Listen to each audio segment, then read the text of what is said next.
show up, proud more.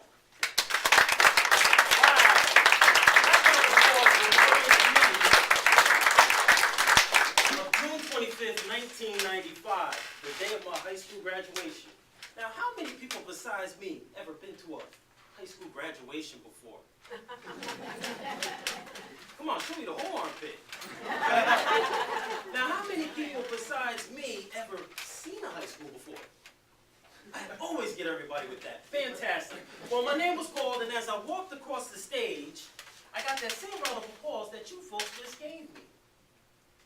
And as I approached the principal, he handed me my diploma, I shook his hand, and then I went off the stage back to my seat where Marcia was sitting to enjoy the rest of the ceremony and to watch the rest of my fellow classmates get their diplomas as well. But then it happened. I saw something going on right over here on the stage that I believe nobody else in the audience is paying any attention to. There were about 10 or so students that got to sit on the stage during the entire ceremony, while the rest of us, people like me, we had to sit where your folks are sitting, in the audience. Now, at the time, I didn't understand why this was going on, but a couple things I did know was that these students right here represented about 10% of the class, while the students out there represented 90%. And then the other thing that really stood out to me was that these students, they were pretty smart. But then, after we got our diplomas, it was time for them to get their diplomas.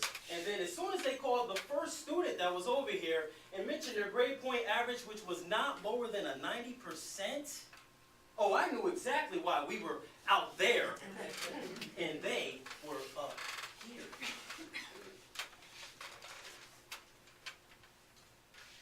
But then I started to feel pretty disappointed with what I accomplished in school up until that point. But then things got a lot worse for me, but a lot better for them, because as they continued to call out names, the grades got higher and higher.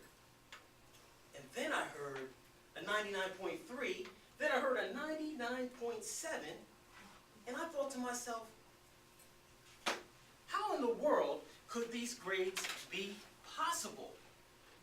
But then I heard something that I thought was impossible. Because there was one young lady that was left. She wasn't called yet. And I knew her personally. I knew a lot about her. And she was the type of person that was into everything. I mean, everything. If there was a meeting to go to, she went. If there was an award to be won, she won it. If there was a sport to be played, she played, except for basketball. But then she was rewarded by being the valedictorian, the #1 student in the class, and you folks are not going to believe what her grade point average was. It was a 100%, a 100%. That means that she got a 100 on every quiz, every test, every project, and every exam in order to get that grade. And that these students up on this stage, they had to work extremely hard to create those kinds of results. But you don't understand. While I was giving it 80%, these students, they were giving it 100%.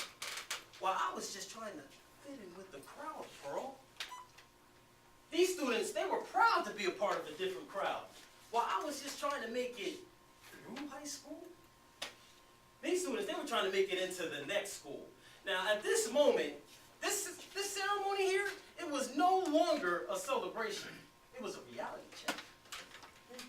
Because I knew that I could have done a whole lot better than I actually did. Now, why am I telling you this story? I'm telling you this story because I came here to share a message with each and every one of you in this room. And that message is, show up, step out, and shine. But I already had time to share with you the first part, Rob. And that part is the show up part. And what does show up mean? Show up means do the best you can do in everything you do. It means give it everything you have on a daily basis. It means bring your best self to every task at hand. Now let's go back to the story that I just told you folks. Now, there's only one difference between these students and me. Just one. Me, I showed up to school every day, physically. But these students, you see, they showed up, not just physically, but intellectually, emotionally. They gave it everything they had. Now, folks, what you know about me is that I didn't give it 100% during all of my years in high school. Matter of fact, I barely gave it 80% during all of my years in school. But what you folks don't know about me is that when I graduated, I didn't have a plan for what I was going to do, what I was going to be, or where I was going to go. And that's what happens when you don't show up. That's what happens. So why not instead show up? This is Rob Moore reminding you to show up, step out and shine, because whatever it is that you want to do, if it is to happen for you, it is up to only you, fellow Toastmasters.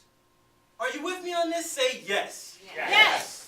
Now give yourself a round of applause for being a fantastic audience. Thank you.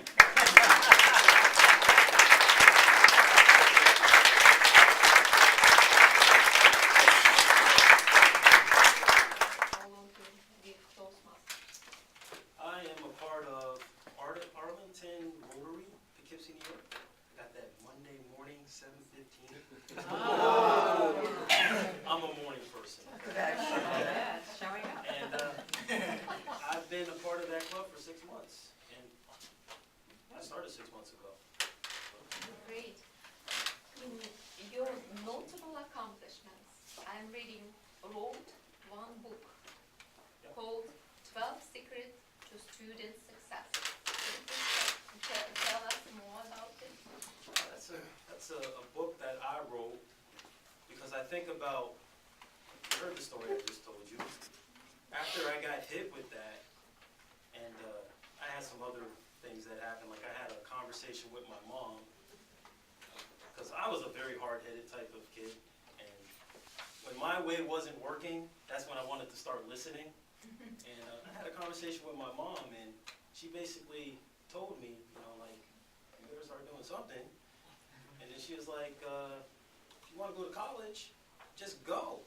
And I was like, okay, you gonna pay for it? She's like, hell no.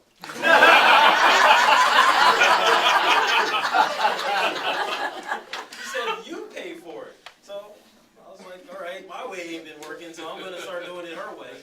And that kind of did something to me.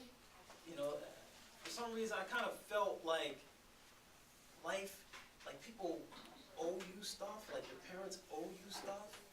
And when she told me that, she kind of put the power in my hands. And as soon as she put the power in my hands, everything changed literally overnight. Like I went from a part-time seafood clerk who was making $5 an hour to, I shouldn't really tell you what I make now. But it's up there. Let's put it down.